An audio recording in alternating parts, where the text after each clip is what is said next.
In June of 1800, the federal capital of Washington, D.C. was established.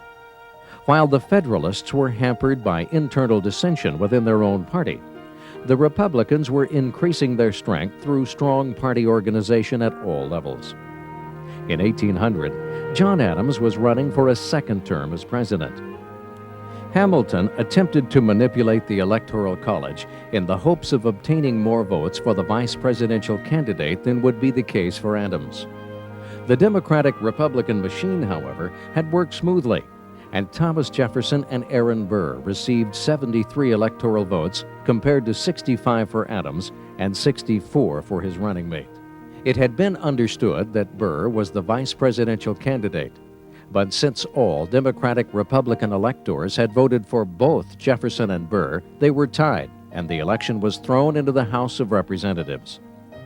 Hamilton, who had his own score to settle with his New York rival Burr, finally persuaded some of Burr's supporters to cast blank ballots, and Jefferson was elected. Needless to say, a constitutional amendment, the 12th, was immediately forthcoming, which required the Electoral College to vote separately for president and vice president. Before leaving office, Adams made one last contribution to the nation and to the cause of the Federalist Party. He appointed John Marshall as Chief Justice of the Supreme Court.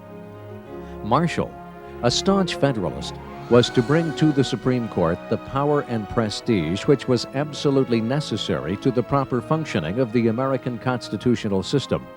And during the years after 1800, when the Federalist Party was disintegrating, he continued their work of developing American nationalism.